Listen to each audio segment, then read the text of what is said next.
Hello, race fans. Welcome to another episode of Short Track Guys Podcast, brought to you by ShortTrackExclusive.com. I'm your host, Thomas Faddis, alongside two other Short Track guys, and I'm glad to have them back in the studio after a week off with the Snowball Derby. Jim Pokrant, driver of the 07 Can'tQuitFishing.com Sportsman and 2021 Sportsman Champion, and Ted Baber. Ted Baber Video Productions here locally, Pensacola, Florida, and Five Flag Speedway. What's up, guys? Good evening. Worn out. Yeah, pretty much. Well, and sore. Yeah. And sore. We've got a lot to cover, and it's just going to be this past weekend, and we were all a part of it in some form or fashion. We're going to start off with the 54th Annual Snowball Derby, presented by Hooters on Tuesday night on the beach here in Pensacola. At Hooters, you know, we talked about overpriced wings and boobies, you know, which is exactly what we did. Yeah, we sat out there and had a good time, enjoyed it. Yeah, had some we got good food. Got to give a real big shout out to Kurt Britt Motorsports there at the end, which is unexpected, but his hospitality was sitting right next to us with Grant Thompson and all that, and kudos to them and a great shout out and thanks to them for being such a great race people. Right. And picking up our tab. That was mighty nice of them. I appreciate that. That didn't hurt at all? No, not in the slightest bit. It broke racers, but actually kind of helped out. Because later on, y'all will hear about that. Right. Yeah. Absolutely. Oh, trust me, there's a lot to get into. And yeah. That was just Tuesday night at Hooters on Pensacola Beach with the kickoff party. And then Wednesday night, we were blessed to be at the racetrack with the infamous Green Flag Party with live music and chili for charity, and the qualifying draw for the Snowball Derby. We were all there, and man, we met some great people and got to talk to some great drivers, and hopefully have some connections. Possibly with the Grant Enfinger stable. We're still hoping that, for that to happen, because we'd love to have Grant. He's from Fairhope, Alabama, and we've watched him from Mobile to Pensacola, and winning a lot of races in the truck series now. What a great guy he is, and gracious enough to say, get up with me, and we're working on it. Yeah, we're working on it. So that's all in the future.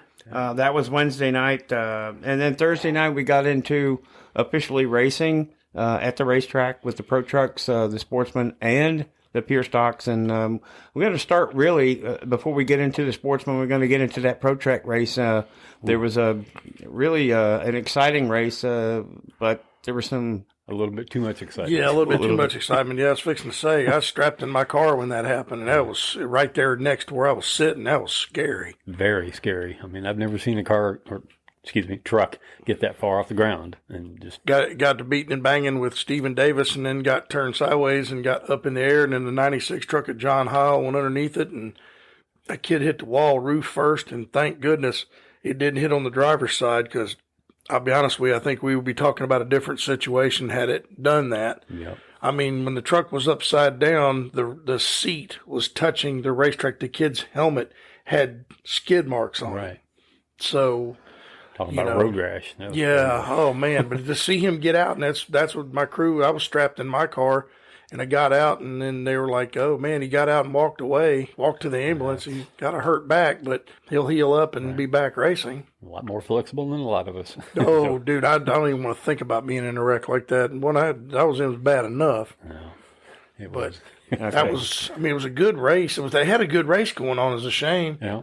It was so close to the end. I think there was like 3 laps to go, I believe. There's 3 laps to go. Yeah, they had to restart. Right. And he hooked Steven, turned him sideways. They got to banging and busting on each other. Next thing you know, the 38 truck straight sideways and headed up the racetrack and kind of got a little air. And then John Howell drove anything. And John Howell was shaking up. It just punted him. Yeah, John Howell was shaking up. It scared him, he said. Yeah, well, I want to give a real big shout out to the safety crew there at the racetrack, because it's not. I thought about this a couple of days ago. Watching the replay, I was there in the stands and I saw that happen. It's personally one of the worst, I guess, in the top 3 or 4 that I've been there, that I've ever seen. And for the crew, I don't believe that they may, I don't know, but they don't simulate situations like that, and for them to come out and take care of that and extract the driver and get him to, I believe he went to the ER with back pain. He From did. what I read. Yeah, he did. And he came back for an interview. But I mean, through that whole process for the crew out there and the safety people out with Tim Bryant and his whole staff, man, my hat's off to them for, taking it professionally and getting it done. I think they've done their homework, and just my hat's off to them. Well, they brought in a select safety, which is a safety crew that travels and does a lot of short track races. And I want to give them a shout out because, they helped me out the night I wrecked, and they were there on the scene immediately. Every time there was an accident, they had good people. Every one of them several of them were paramedics. There was someone that collapsed Saturday night during the outlaw race down in somebody's pit not far from where we were standing, and a guy grabbed his bag and run down there, and he ended up having to take him to the hospital. I don't know who it was or what it was about, but I have to give a shout out to those guys and to Tim Bryant's crew, Ed Brown. I want to give him a special thank you for calming me down after the wreck I was in because I was so angry. And man, Ed's just a great guy. He talked me into chilling out, getting in the car, riding back to the pits, So, the safety crew they had did a great job. They were on it every time. When my car was on fire, they immediately got it out. So, kudos to those guys. And you have to be so careful with back and neck injuries because you can aggravate the damage if you're not careful. So, definitely. You can paralyze somebody, but, that's scary, but it was some scary stuff. So, yeah, and I did see the video with his parents his dad had it on video right there on the inside of the wall right there in turn one when it happened, and it was really emotional for me. Not really being a parent, but if I were a parent, knowing that's my kid, or what he referred to as his baby, but he was not like referring to it as his baby. Well, anybody that has children knows, that's the way you handle them. That's the way you treat them. It doesn't matter how old they are. Right. Yeah. Well, they're still you kids. I was sitting in my car warming the engine, and we were having a radio issue, and I heard one of my crew members just blurt out an explicitive, and then I seen parts bouncing in my side window, and they pulled. We had a blanket over the windshield because when it fogs up like that, it could fog the windshield. They peeled it back and showed me the truck, and then covered it back up and told me just to concentrate on what I was thinking about. And I'm like, whoa. But thank goodness, thank to the good Lord above, that kid's okay. He's got some back issues, but well, they had to do a little healing to the wall and the fence too as well because it was really torn up. They knocked chunks out of the wall, and it knocked a pole down. They can't have that, so they got somebody there and welded it up and got it fixed for the rest of the night. Just to get through, finish the truck race, and get us sportsmen out there, and then the pure stocks. Yeah, and after that was all over with, the sportsmen got lined up. And Jim, tell us about what your day took care of. Well, we went out and practiced, and we were fifth fastest in practice, but we were on some old tires. And then we bolted on the set that we were going to qualify on, and we were on the pole for a little while. We actually lost the pole by Ted, 5/1000ths or something like that. I mean, a very minuscule amount. We started third, took the green flag, drove up to second, stayed there for 20 laps. And there was about 30 to go. And Billy Hoover in the 54 caught me, and I was like, I'm not going to hold him up because my car started loosening up.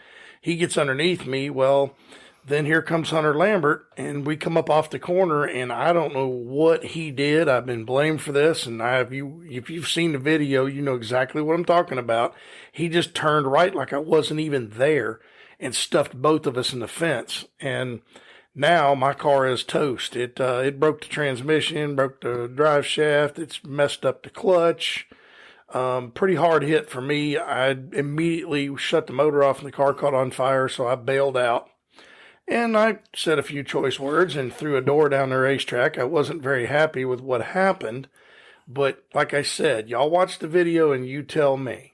There's no way in heck I caused that, and I'm being blamed for it. But, of course, they're going to stand by their driver, and that's fine, whatever. But, I got lots of threats after that one, but it's all part of it.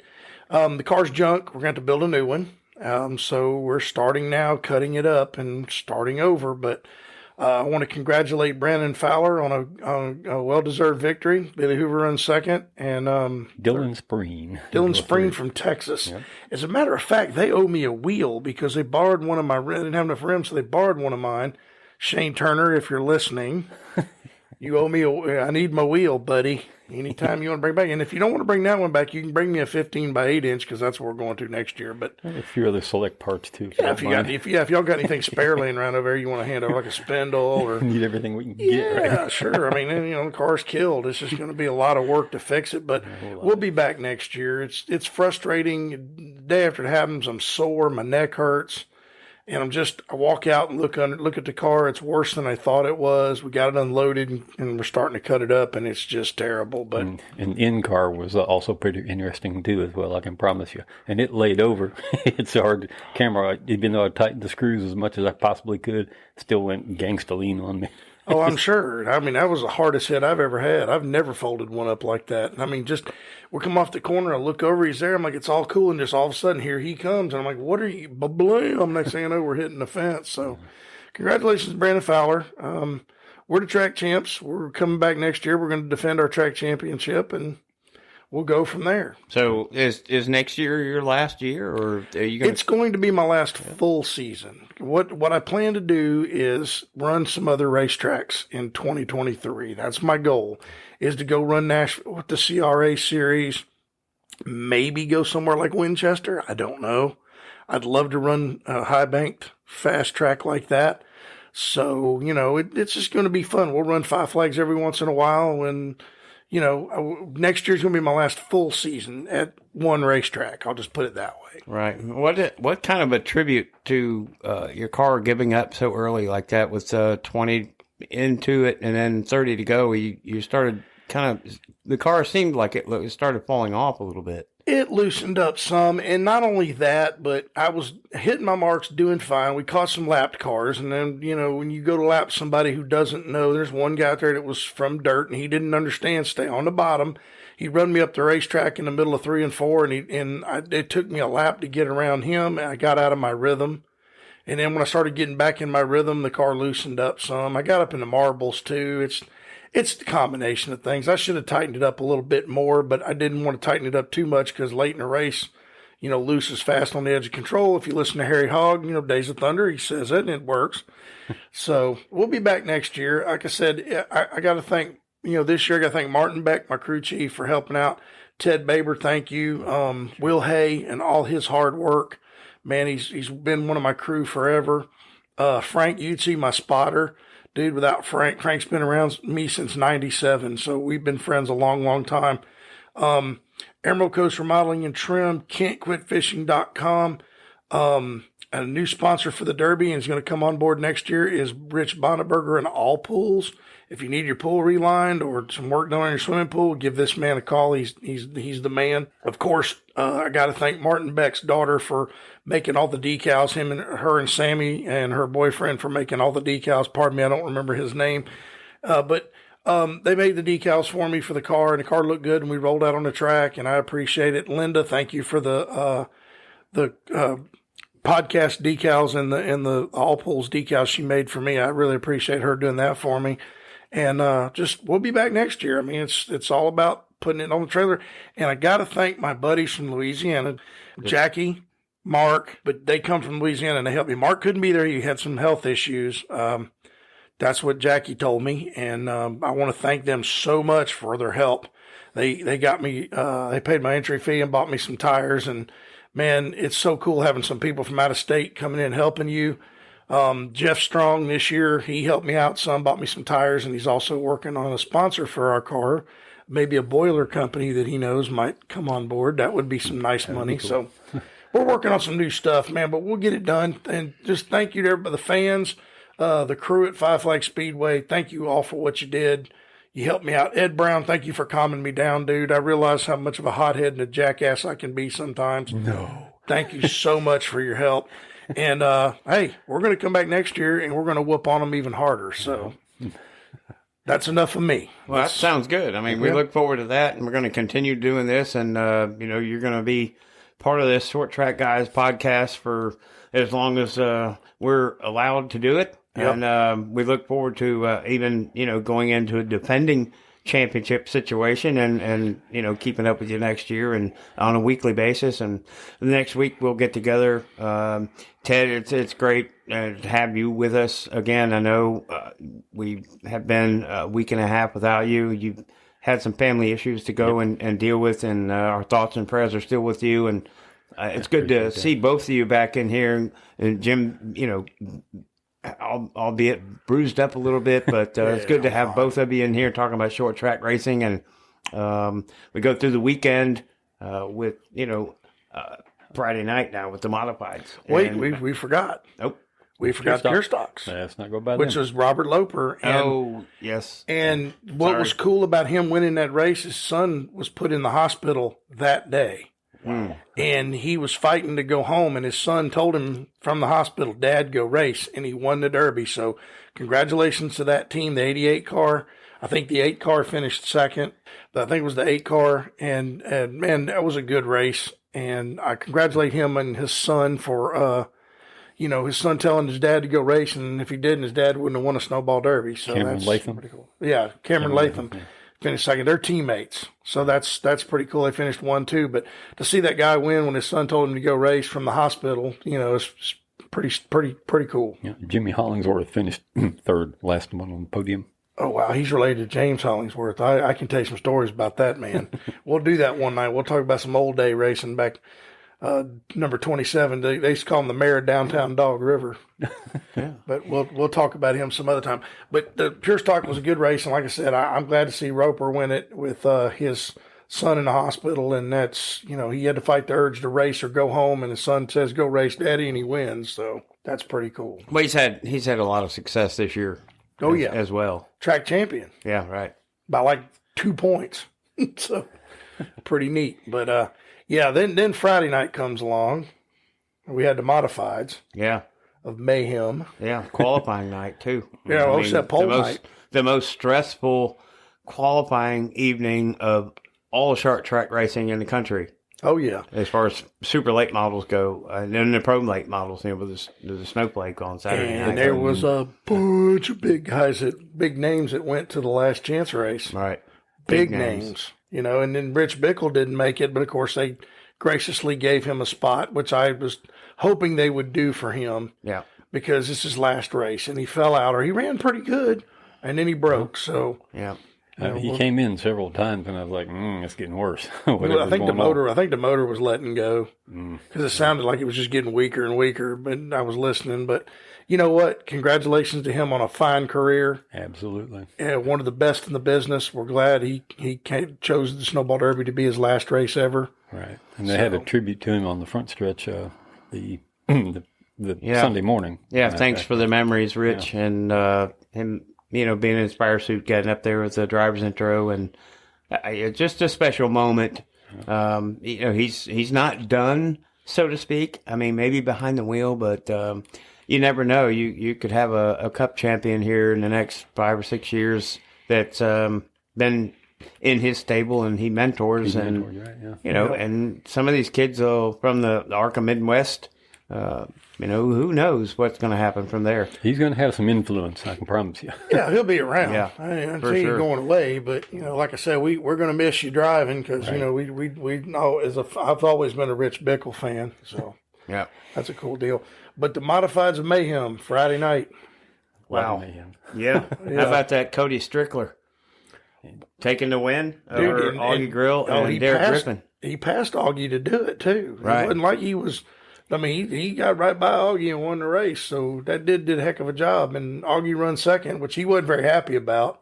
Yeah. Augie's interview wasn't a very pleasant one. I don't think he wanted to finish second, but Yeah, I knew Augie was going to be pretty strong, in that modified. His program is, I think it's more focused on his business up there with the GARC, in the Alabama area. But when he comes down and gets in that modified, you better look out because he's on a rail. He's always out every time. So you beat Augie Grill. Congrats to Cody Strickler for getting by him. But if you beat Augie Grill or, someone of the like, even I was surprised that Ryan Priest didn't get in the modifieds and run Friday night too. But, he ran Sunday, which we'll get into here in a little bit. But you get by Augie Grill, you've done something. Right. Oh, yeah. That was a pretty good modified race, I thought. Derek Griffin came in third in that race. So Yeah, Derek Griffin. Griffin, not Griffith. Besides the end there. There's a big age difference, too, with those two. But, yeah, that's cool. Good race. So, I mean, Friday night was a big deal. You know, it was the qualifying night and then the modifieds. And then the field was set. The top 30 were locked in. And we moved on and we had the last chance races on Saturday night. Imagine who won the pole in this race. It's hard to figure the guy who won it. I just couldn't imagine he went out there and busted off a lap like that. Congratulations to Derek Thorne, another snowball derby pole. Yeah, that's 3 in a row, by the way. And he's done it 3 in a row in both races, in the snowflake. Well, twice in a row in the snowflake. Twice in the snowflake derby, but he's won 2 snowflakes in a row. I think he holds the record for the most poles in the snowball derby right now. Yes, correct. That is history. 3 in a row. Led 287 laps on Sunday. We can debate that later. Yeah, we're gonna move into that historical race on Sunday, which is and people saying it's an epic field. Well, every year you look at the field that makes it in the top 30. You can start with the last 5 that make it and go, wow. Yeah, and that's not even the top 5. Yeah, I've been down the right on the front stretch watching the agony and the ecstasy when everybody gets on the bubble. You can just watch their face. I've seen people just shaking in their cars. I've seen them just collapse when they find out they've been taken out. You know, you say that and you think of Jeff Storm from Wisconsin. Yeah, he qualified 30th, and he had already finished. And I think there were several cars that came behind him to qualify. And the picture that I saw was.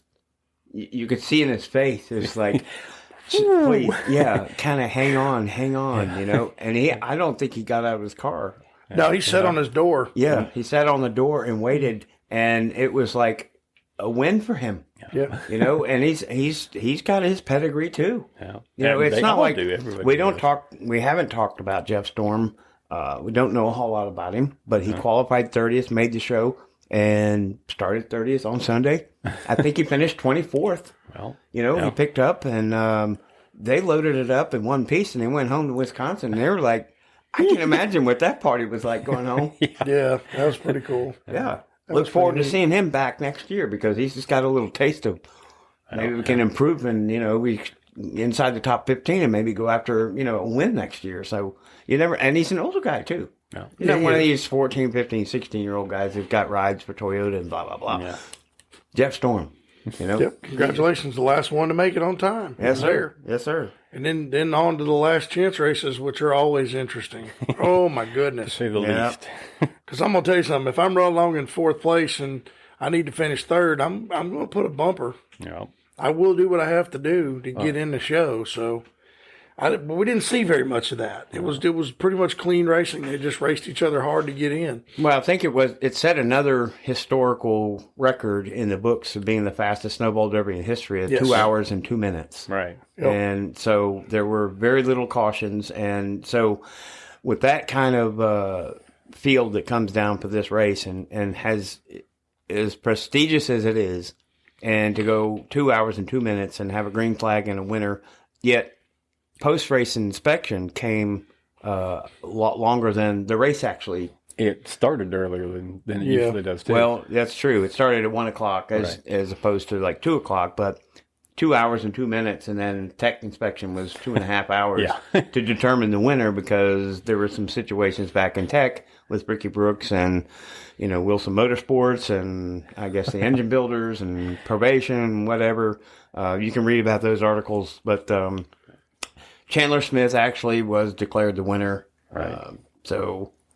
Wilson Motorsports has a little bit of a history with Ricky, so he's going to be checking him very closely. Very much so. We skipped over the Derek Thorne win in the 100-lap Prolate race, the Snowflake. He dominated that race, sat on the pole, and I think he led almost every single lap. I don't think anybody got led every lap. I think so, yeah. I don't think anybody got near him. He smoked them. Yeah.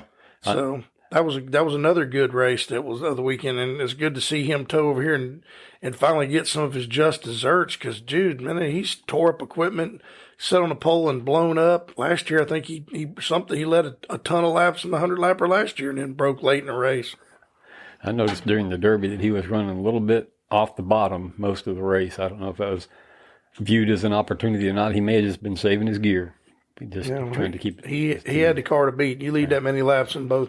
I mean, you consider he led 300 and something, 78 laps this weekend total. I mean, come on, and sit on both poles. Yeah, he come prepared. Oh yeah.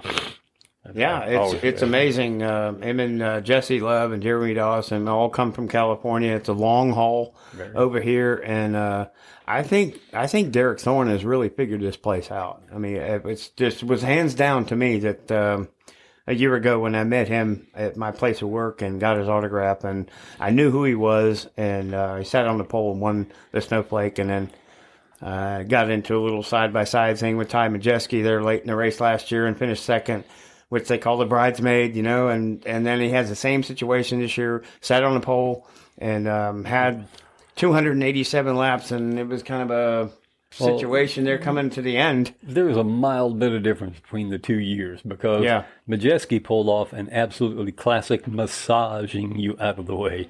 I can't say he was actually massaged out of the way this last weekend.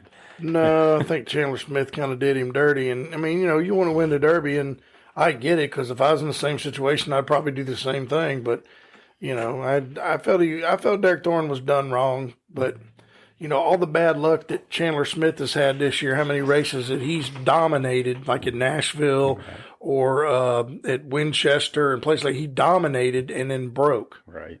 Well, I mean, he's frustrated. He did win the truck race at Bristol. Yeah, he did win the truck race at Phoenix in the finale. So that's with KBM and the 18 truck. So the guy's got seasoned. He's got salt and pepper in that thing all throughout. But to see Thorne coming all the way from California, and he knows this track, and I don't know. I saw Will Kimmel in his video explaining the situation, what he saw, and I appreciate it, and I agree 100%. I know it's a snowball derby. It's coming down to the end. It's not the last lap, but you've got a shot, and that's what Chandler Smith was thinking. At least that's what he says. He was thinking, I don't know how quick you can think about that from a straightaway, but I'm going to go after him, and this is my only shot. Yep. And he dived down into turn 3 and got to the back bumper of Derek Thorne and washed him up pretty high. Very just high. Didn't just kind of brush him out of the way. It wasn't really a bump and run from the way I saw it, but got by him, and it is. It's like Rich Bickle will say, it is what it is. Yep. But now, Chandler Smith's got a target on his back next year. He shows up. You know that. Next time Derek Thorne may send him spinning. You never know what's going to happen. And that's the excitement of the race. I hate to say this, but Derek Thorne made it kind of boring by leading 387 laps. 287 just long gone. It was boring. I mean, it wasn't even fun to watch. No. But, I mean, it's the Snowball Derby. Sometimes that happens. Right. Other times we have an exciting beating and banging finish. And we kind of did. So, another Derby in the books, and it was exciting. And congratulations to Chandler Smith. They tore him down to nothing, and they didn't find anything wrong with the car. So he's the champion. Yep. Snowball Derby champion 2021. And we look back years that they've gone to the Room of Doom with Ricky Brooks. And, you got top names, and Ricky doesn't play. You bring good stuff, you bring it right, and it's okay. But don't try to play me. And I respect. My hat's off to Ricky. Has been for a long time, and Chandler Smith's the champion, and we'll all see him back next year, and we look forward to it. Ricky does a great job when promoters don't stick their nose in the business, and I'm just going to leave it at that. Derek Thorne is I was just thinking about this. He's kind of the Dale Earnhardt of the Snowball Derby, you know it? He's tore cars up. He's won everything but the Snowball Derby. He's sat on the pole a dozen times. He's done. And, he's due one, and he'll get his. Right. If he keeps coming, he's going to. I mean, you can't dominate a race like that and not win it at least once or twice. I mean, there's just no way. Roles may be reversed next year. Who knows? You never know. Smith may He may rattle off 3 in a row. Yeah. I mean, and Ricky does a great job because he knows his stuff. He was looking for traction control. There's been a lot of talk about traction control in those cars. Yep. So, that's why he pulled the panels off. Let's start looking at wiring, make sure nothing's, got a resistor in it or something looks out of place. Yeah. And that's what he did. And the motors on Wilson's car were on probation. His engine builder was over something they found. And not throttle linkage. It was the throttle rod itself was too small. That's what I recall. Well, no, it was something to do with the actual engine itself. They tore the engine down and found something. I read an article, and I can't remember exactly what but it was something to do with the internal parts of the engine, and the engine builder was like, yeah, no, we're not doing this anymore. And Ricky said, that's why they pulled it out and pulled it apart. Oh. See, normally they just check everything, cam doctor it, whatever. They don't pull it apart. They pulled his out and took it to put it on the engine stand, tore it down. Oh, they did. Yeah. And that car was in pieces. Yep. When they were done. And that's why it took 2.5, 3 hours, after, with tech inspection, because they were just tearing the car apart. Yeah. Bickle got caught at 417 with a booster, and he caught somebody one year, Ricky did, with their throttle shaft being too small. That was the last Blizzard race. That's what they Wilson Motorsports got busted for. They got for that, but also something internal in the engine. Yeah. There was something that engine builder who was on probation with Ricky Brooks in the Southern Super Series over that. Mm. So something internal because they pulled the motor out and tore it down. And you think these guys get so clever they hide traction control inside the engine? It could happen. Mm. Cover out a spot in the block, put the shit. I mean, they're just they're getting smarter and smarter. Of course, they got cup engineers doing all this stuff now. It ain't like good old boy engineering like it used to be. But Ricky does a great job, and he threw Chase Elliott out for one piece of tungsten. Yep, one piece that was in a weight box. It didn't make that car any faster, but the rule book says no tungsten. And that would have been the first one to win the Snowflake and the Snowball Derby. Yeah. Because they went immediately to the Snowflake car, and that tungsten had already been pulled out. Ricky Turner said, "It was my bad. I overlooked it." They didn't do it. They didn't do anything, and they left it in his supercar, and he got tossed on Sunday. And just like Nasty getting thrown out for the titanium pucks on his that didn't make any advantage. The rule book says no titanium. It doesn't say you can have titanium in your brake parts or you can have titanium in this. It says no titanium whatsoever. Yeah, and you had them. And somebody said, Chris Dilbeck ratted us out. Chris Dilbeck didn't put those brakes on that car. They were Brembo, so blame the Brembo people. They should have read the rules and known better. Right. Well, Donnie Wilson had made a comment, said, you know what, this is why we let them do what they did. And Chandler Smith pulled out a lawn chair, had his wife bring him Whataburger, and he was eating fast food, watching while they were tearing it down because he was comfortable. He's like, they're not going to find anything. We're good. Yeah. And that's what respect comes through Ricky Brooks, because when you come to tech, the room of doom with Ricky Brooks, you better be right. And if you're not, it doesn't matter who you are. You're going home if you're not right. That's right. Well, when they busted Chase, Bill turned around, shook his hand, said, "You got us." Told Chase, put the shocks back on, put it back in the trailer. Yeah, it is what it is. All you can do. Mr. Bickle. I remember who was number 71. He don't race down anymore. I can't think of his name. Johnny Van Dorn? It's Johnny something, but it's not Van Dorn. He's from Lickskillet, Alabama. Brazier. Brazier. Johnny Brazier. Yep. Got busted for wheels that were too wide. Yep. And he knew he'd put them on. They were meant to come make another pit stop and take them off, and they didn't. And he said, "This is BS. I shouldn't do it. I'll never race Five Flags again." He ain't never been back. No, he hasn't. But he got caught. I mean, because the second place car was, I forget, Bobby Gill.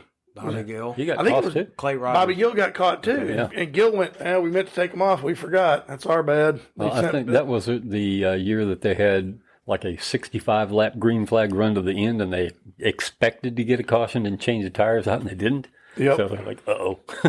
We're in trouble now. The wheels caused his track width to be wider by like a quarter to a half inch, which is a lot. Doesn't matter. The rule book says no. I mean, no. Yep. But, well, the room of doom is, where it all comes down. That's really where the race is won. He could win it on the racetrack and do all the accolades and lift the trophy and kiss the ball and then try to kiss the Snowball Derby queen and all that. But when you go back there and meet Mr. Brooks, it's a whole different race. Good morning. So, yeah, exactly. Bring your stuff and have it right, and you're good. All right. We were standing around watching them carry the trophy to the tech area, and we were kind of laughing if Derek Thorne's crooner just pushed a guy and let him fall and bust the trophy. And I said, yeah, that would be funny if then they caught Chandler Smith and threw him out and handed you the broken trophy. Oh, you won, but guess what? You get the broken trophy that you caught. Oh, darn it. So, yeah, it was a good show, man. Another good year at the Derby. It was a record attended snowball derby. Yeah, I like seeing that big crowd. Oh, huge crowd. Huge crowd. And they ran out of souvenir programs on Thursday night. I bet Tim was like, I didn't print enough. What? And I wanted to thank him because he had one that some stashed, and I was like, dude, man, I'm track champion. I'd love to have one with my name and my picture. And he's like, I'll get you one. And he did. And thank you, Tim, for that. I appreciate it. And thank you to Tim Bryant and the staff. They did a great job this year. Yep. Even, every year it's a cluster, Mongolian cluster, what, yep. Because you have to park at the fairgrounds and you got to come down and get in line. And they bring you down the infield. And then, but we have wonderful weather, gorgeous weather the whole time. A little cool at night, but during the day it was gorgeous. Yep. So, I mean, good weather, good people. Good action on the track. Yeah, everybody walked away safely. Yeah, nobody left in an ambulance. Nobody left in a helicopter, I should say. Ambulance, yes, but, Hunter's okay. Thank goodness that 19-year-old kid is going to live to race again and race against his nemesis and everybody else. And, we're going to see what happens. So, Great year. Loved it. That's going to wrap up the Snowball Derby week. And 2021, we'll get together next Wednesday. We'll go and start prepping for 2022. And defending sportsman champion here at Five Flag Speedway, Jim Pokrant, and the 07 Can't Quit Fishing Sportsman. And then Ted Baber of Ted Baber Video Productions. Look us up on our Facebook page at Short Track Guys Podcast, Facebook at Facebook.com. Well, yes, correct. And JBP07 at hotmail.com. You can reach me if you'd like to leave me a message. If you ain't got nothing nice to say, please don't say anything because, I already got some people mad at me about the Derby, and I really don't want to hear from you. If you ain't got nothing nice to say, don't say anything. We would appreciate all the positive comments. And if you've got any suggestions for the show, anybody that wants to come on and be interviewed, we'd love to have you.